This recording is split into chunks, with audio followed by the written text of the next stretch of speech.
Harga minyak masak bersubsidi kekal dan bantuan bersasar berikutan kenaikan kos bantu jemaah tunai haji. Antara perkembangan dari Dewan Rakyat Syazwani Samsu untuk perinciannya. Silakan. Ya Syah, harga minyak paket bersubsidi kekal RM2.50 sekilogram.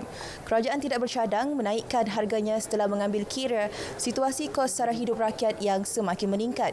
Bagaimanapun, mekanisme pemberian subsidi bersasar sedang diteliti termasuk pendekatan berasaskan pendapatan menerusi pangkalan data utama padu.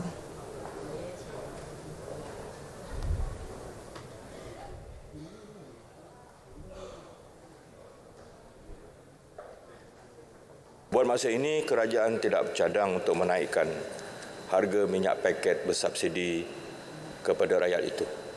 Masa belum sesuai, rakyat masih lagi bergelut dalam isu kos sara hidup.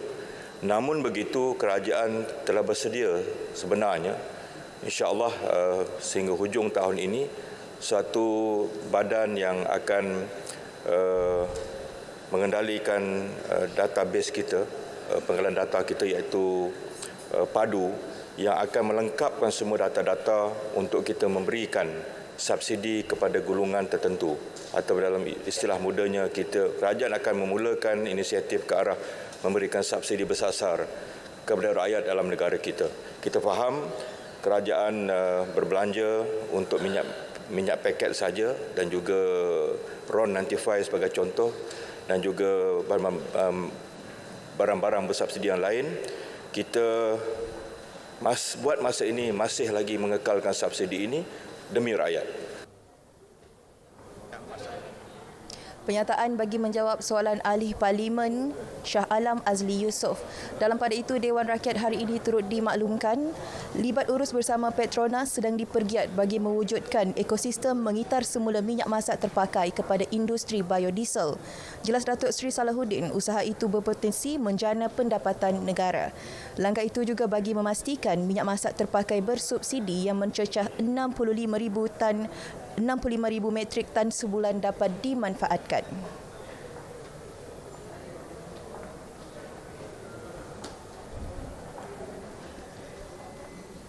Kita ada lebih kurang 65,000 metrik tan sebulan untuk di-recycle. Tadi tersebut kita ada polisi 3R untuk kita menjadikan alam sekitar lebih lestari dan kita boleh memberikan pendapatan. Isi rumah, isteri kita juga boleh kumpul. Dan ini telah kita adakan libat urus dengan beberapa syarikat pengeluar minyak seperti Petronas dan lain-lain yang telah bersedia.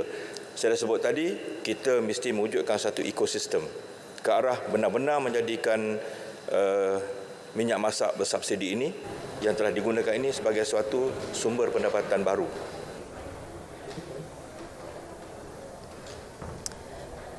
RM30,850 diperuntuk untuk setiap jemaah haji Muassasah Malaysia berikutan kenaikan kos mengerjakan haji.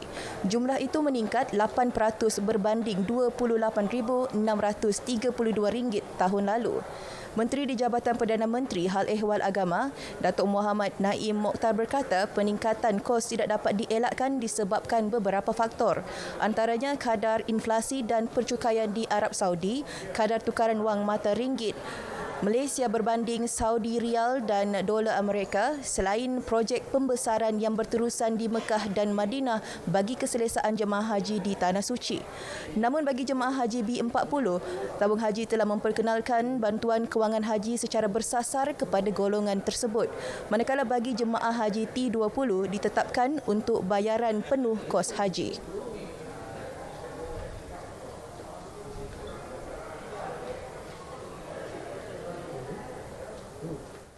Keputusan penetapan bayaran penuh ini dibuat berdasarkan konsep istita'ah, di mana ibadat haji hanya difardukan kepada mereka yang berkemampuan. Tabung haji telah bekerjasama dengan kerajaan untuk menyemak silang maklumat bakal haji dengan pengkalan data sedia ada berkaitan pendapatan jemaah haji yang terpilih. Tabung haji mengenal pasti jemaah kumpulan B40 dan M40 berdasarkan senarai penerima sumbangan tunai rahmah dari kerajaan. Jemaah kumpulan T20 pula adalah mereka yang mempunyai pendapatan individu bulanan melebihi RM15,000 dan bukan berasaskan pendapatan isi rumah. Beliau menjawab pertanyaan ahli Parlimen Kuala Krai Abdul Latif Abdul Rahman. Baik, seterusnya ini pula berkaitan pemberian dos HPV. Kira-kira 336,000 murid perempuan tingkatan 1 kohort 2020 hingga 2022 masih belum menerima sebarang dos vaksin HPV. Sehubungan itu, Kementerian Kesihatan komited memastikan murid perempuan kohort 2021 hingga 2023 menerimanya sebelum tamat persekolahan. Jelas Menteri Kesihatan Dr. Zaliha Mustafa, antara faktor yang menyebabkan kegagalan pelaksanaannya kerana kementerian tidak dapat membuat perolehan bekalan vaksin itu berikutan gangguan bekalan di peringkat global pada tahun 2021.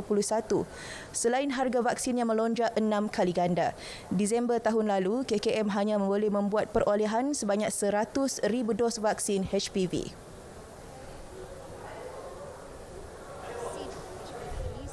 Tamat persekolahan. Keutamaan pemberian vaksin HPV adalah kepada murid perempuan bagi kohort 2021 dan yang sedang berada sekarang ini di tingkatan 3. Terlebih dahulu, dan apabila keseluruhan kohort ini selesai, barulah vaksin itu kita berikan pula kepada kohort 2022 dan seterusnya kohort 2023. Dan ini bergantung juga kepada jumlah vaksin yang kita akan perolehilah pada tahun ini.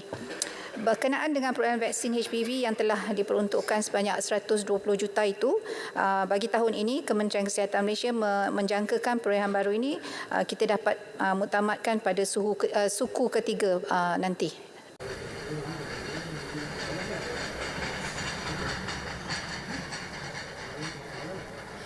Baik, seterusnya, saudara, Dewan Rakyat hari ini menerima kunjungan istimewa Tok Batin Masyarakat Orang Asli dari kawasan Parlimen Cameron Highlands.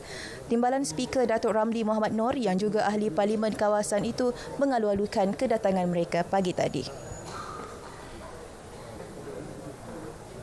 Ahli-ahli yang berhormat yang berada di dalam Dewan yang mulia ini, pada pagi ini Parlimen Malaysia telah menerima kunjungan yang beradat batin-batin daripada kawasan Parlimen Cameron Highlands P078. Pohon yang berhormat batin-batin berdiri.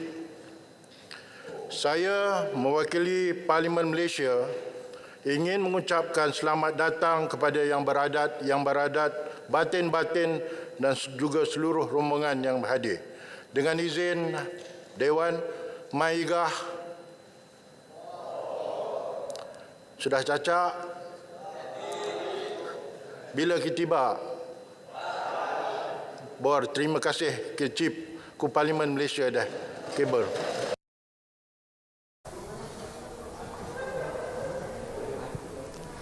Baik, untuk makluman, Dewan kini sedang berhenti rehat dan akan kembali bersidang pada 2.30 petang nanti.